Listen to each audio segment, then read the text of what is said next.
اگه دقت کرده باشید من معمولاً میگم روم این کارو کرد یا رومی ها این کارو کردن، اما دقیقاً مشخص نیست این رومی ها کیان. جامعه روم یه جامعه رنگارنگ بود که همه جور قشری توش وجود داشت. افرادی با جهانبینی، انگیزه ها و رویاهای گوناگون و دقیقاً مثل هر جامعه دیگه رومی ها همیشه با هم کنار نمی اومدن و معمولاً برای کسب قدرت با هم دیگه می جنگیدن. دو تا اصطلاحی که خیلی تو این اپیزودا و در آینده ازش استفاده می‌کنیم اصطلاح پاتریسی ها و پلبی هاست. پاتریسی ها و پلبی ها دو بخش اصلی جامعه روم باستانن. پاتریسیا کیان؟ اگه یادتون باشه گفتیم که رومولوس بعد از اینکه افراد نظامی رو انتخاب کرد و اسم اونها رو لژیون گذاشت، یک شورای 100 نفره به اسم سنا تشکیل داد. پاتریسی‌ها نوادگان این 100 نفر اولیه سنا بودن و ریشه خودشون رو به این 100 نفر برمیگردونن و طبیعتاً طبقه اشراف رو تشکیل میدادن. طبقه دوم جامعه افراد فرودست جامعه بودن که چنین نسبتی نداشتن، یعنی اجدادشون به اون 100 نفر اولیه سنا برنمیگشت که به این افراد میگفتن پلبی‌ها.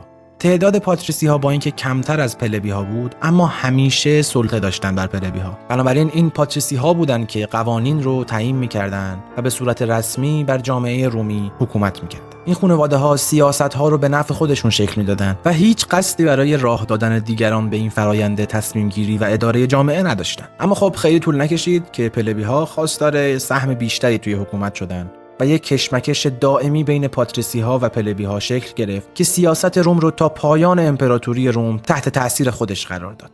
اما خب خارج از این فضای پاتریسی و پلبی گروه‌هایی بودن که حتی جایگاه سیاسی اسمی هم نداشتن، یعنی زنان، بردگان و مهاجران. این گروه‌ها از نظر عددی اکثریت جامعه رو تشکیل میدادن، اما تقریبا از تمام حقوق سیاسی محروم بودن. شغل اکثر مردم روم کشاورزی بود، یعنی فارغ از این که فرد پاتریسی باشه یا پلبی، اکثریت رومی‌ها تو اون زمان کشاورزای ساکن بودن. اما اینجور نبود که شهروندای زمیندار خودشون تو آرامش مزرعه‌شون رو اداره کنن. معمولاً زمین‌ها دست اقلیت اشراف بود و بقیه جمعیت تو این زمین‌ها کار می‌کردن و کشت می‌کردن. اقتصاد و سیاست درست مثل امروز به هم گره خورده بود و تنش میان مالک و کارگر میشه گفت بازتابی از همون کشمکش میان پاتریسی‌ها و پلبی‌ها بود. پلبی‌ها همیشه می‌خواستن که زمین و مالکیت زمین از انحصار اشراف خارج بشه و دوباره بین همه مردم باز توزیع بشه و پاتریسی‌ها هم تا جایی که میتونستن جلوی اصلاحات پلبی رو میگرفتن. تو جامعه رومی از نظر اقتصادی و سیاسی شکاف‌های بسیار زیادی وجود داشت و نفرت میان تمام طبقات موج میزد. اما در نهایت همه اینها رومی بودن و هر وقت شهر تو خطر بود اختلافاتو کنار میذاشتن و بعد وقتی که دوباره خطر خارجی از بین میرفت همون دشمنی‌ها رو از سر میگرفتن. سومین اصطلاح پرکاربردی که بعد از پاتریسی و پلبی بارها و بارها اسمشو خواهید شنید اصطلاح لژیونه. لژیون واحد اصلی ارتش روم باستان بود که نقش تعیین کننده‌ای توی فتوحات و قدرت نظامی روم ایفا می‌کرد. هر لژیون معمولاً از حدود 4000 تا 6000 سرباز پیاده نظام تشکیل می‌شد و شامل گروه‌هایی از سوار نظام، مهندسا و دیگر نیروهای پشتیبانی بود.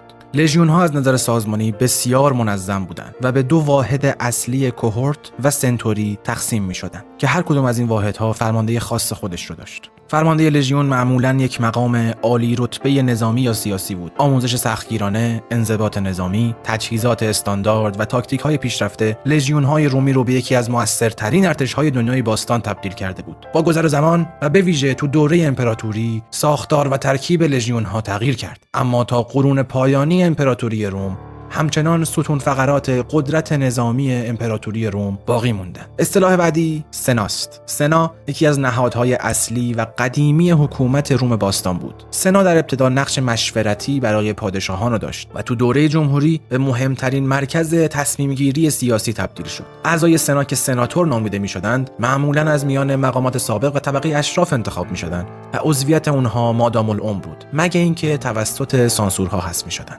سنا تو امور مهمی مثل سیاست خارجی، جنگ و صلح، بودجه کشور، اداره استانها و نظارت بر مقامات اجرایی نقش داشت. اگرچه تصمیمات سنا جنبه قانونی نداشت، اما نفوذ بسیار بالایی داشت و اغلب سیاستمداران قدرتمند تو سنا عضویت داشتند. با آغاز دوره امپراتوری روم، قدرت واقعی سنا کاهش پیدا کرد و به نهادی بیشتر تشریفاتی و مشورتی تبدیل شد. تو دوره پادشاهی یعنی حدود 753 تا 509 پیش از میلاد، حاکم اصلی روم به عنوان رکس یعنی پادشاه شناخته میشد. وقتی جمهوری روم تأسیس شد، ساختار حکومتی هم عوض شد و حالا این بار ساختار حکومتی بر پایه نهادهای انتخابی و تقسیم قدرت بنا شده بود. دو مقام اصلی که تو رأس حکومت قرار گرفتن، کنسول نام داشتند.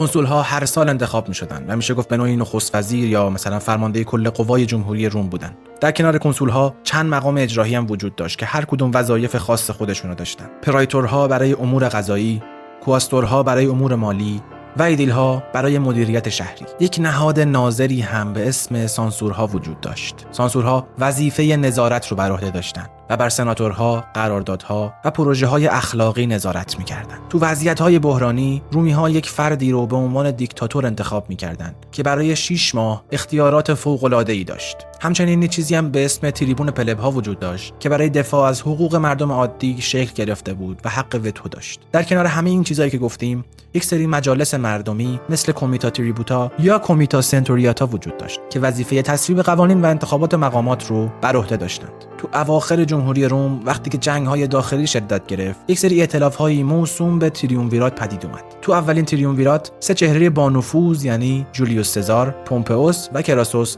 قدرت رو بین خودشون تقسیم کردن. دومین تریومویرات آگوستوس، مارک آنتونی و لپیدوس جمهوری رو به پایان رسوندن و آغازگر دوران امپراتوری شدند.